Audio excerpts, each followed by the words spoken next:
I'm just telling So you're you. saying you can't serve us because of why? I can't smell you. I can't serve you because I smelled it when. Do you when smoke? You came into the. Do you smoke? Do you smoke? I don't smoke. I can only go off of. You're going off of what? You're going off of what? You're going off of what's your name? What's your name? My name's Tell me your name. Danielle, and I'm the general And manager. you're discriminating. I'm not. I'm making We do a not judgment smoke. call based No on one my here smokes. CABC license. So now you can't serve us because we smell like smoke? I'm coming to you Yeah, calmly okay. and telling you that I can't serve because I can smell marijuana and I won't be serving another alcoholic beverage.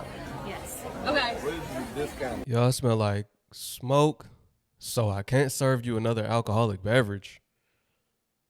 Where they do that at? Another day, another racial profiling. I never knew that black people were the only demographic that smoked weed. That's news to me. Watch this video. Don't smoke. I'm just telling So you're saying you can't serve us because of why? I can't smell you. I can't serve you because I smelled it when. Do you when smoke? You came into the. Do you smoke? Do you smoke? I don't smoke. I can only go off of. You're going off of what? observation. You're going off of what? You're going off of what's your name? Unfortunately, I can't serve. What's your name? My name's Tell me your name. Danielle, and I'm the general And manager. you're discriminating. I'm not. I'm making We do not a judgment smoke. call based No one on here my smokes. CABC license. So now you can't serve us because we smell like smoke? I'm coming to you Yeah, calmly okay. and telling you that I can't serve because I can smell marijuana and I won't be serving another alcoholic beverage. A group of black people decided to try out maroma, which is a Mexican cuisine out of Dallas, Texas. Wherein which they were approached by the general manager, who told them that she would not be serving them any more alcoholic beverages because, according to her, they smelled like weed. Now, in the video, you can clearly see that the customers in the restaurant are predominantly white, and this appears to be the only group of black people. So it seems to me as though they were targeted. My question is, if they weren't being racially profiled, why didn't Miss General Manager approach any of the white tables, telling them that they smelled like weed? Especially when you consider the fact that nobody at their table looked visibly impaired whatsoever. Nobody was slurring words. Nobody's eyes were low. I mean, nothing. They looked sober as all get out to me. But for some reason, they were still targeted and told that them in particular had to be the table that smelled like weed paraphernalia. I wonder why. Now, Ms. Mann stated that she held a TABC license out of Texas, which prohibited her from being able to serve them whatsoever because they were impaired. So let's run a quick Google search, shall we? So, under Texas law, the Texas Alcoholic Beverage Commission strictly prohibits selling, serving, or delivering alcohol to an obviously intoxicated person, which we did not see in that video. I didn't see either one of those four individuals appearing to be under the influence. Let's read the rest of this. Texas defines obvious intoxication as a state where a person's mental or physical faculties are noticeably impaired. Again, didn't see it. Physical signs: slurred speech, everybody appeared to be speaking quite well to me.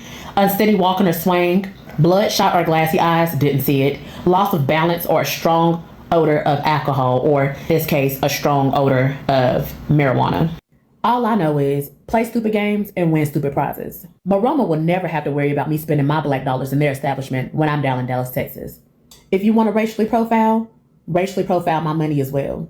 I know that's right. And they said employees of this company have come out and said they've been racially profiled as well. That's the connector. It's not just these black people walked in there, the only black people in there at that. Dressed like normal black people. You know, they look at us like thugs when we dressed in t-shirts and hats. And they don't like it. It's not professional. It tarnishes their brand. That's probably what they were thinking, so they wanted to get them out. These people clearly didn't want anything to eat. They just wanted to have drinks. Therefore, this was a perfect excuse to not serve them. Perfect excuse. Let's hear this story out a little more. Y'all might still not know what's going on. So let's hear from the lady in the video directly. Hi, my name is Andrea. I'm a registered nurse here in Dallas, Texas, and I believe I was racially profiled at a Michelin star restaurant by the name of Maroma. Now this statement by Maroma was released before I came to the internet and had any sort of statement. I do want to say all we wanted was an apology. A simple, if we got it wrong, our bad, come back, let's try it again. Instead, we got accusation after accusation. And I have a question, Maroma, why has your story changed 3 times? Initially, when Danielle came to our table, it was the woman's restroom in question, and I had been the only woman that went to the restroom, but in fact did not go into that room, and then it turned into the guest restroom area. We in fact did have a male friend who did use the restroom, and here is his drug test. Here's his drug test, and you continue to want to point the finger instead of saying you were wrong. They not playing hiring lawyers, doing drug tests to prove that they do not smoke. It's looking like they might have a lawsuit, a multi-million-dollar lawsuit on their hands. Okay, let's get into a quick story time about how I was racially profiled at a Michelin star restaurant here in Dallas, Texas.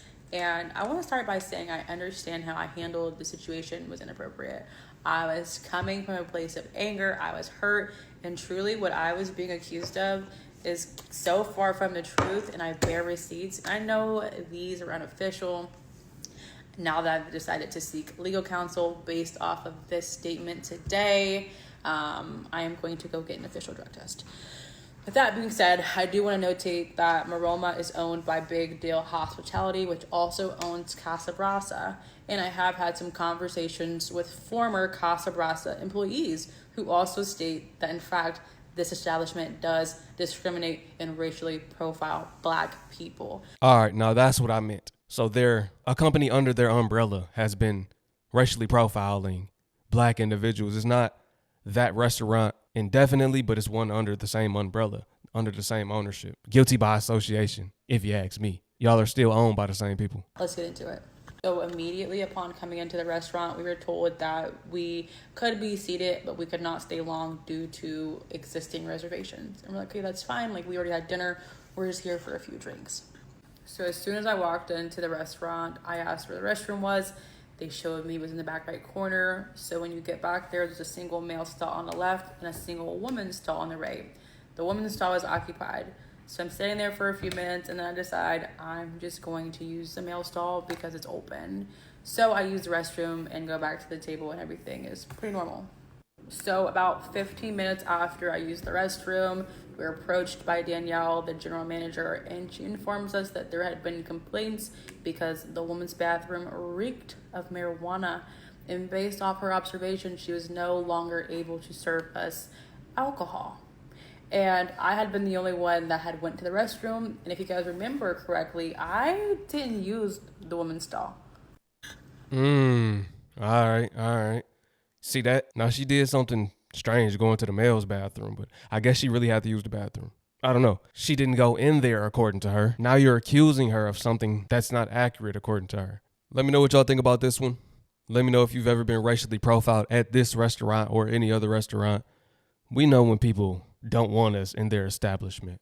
And they tell us time and time again, these big brand companies, they don't like us. They don't want our services. They don't even want our dollars for real. They don't even want us wearing their products. They don't want us shopping with them, eating at their restaurants. We got to start spending our money within our community.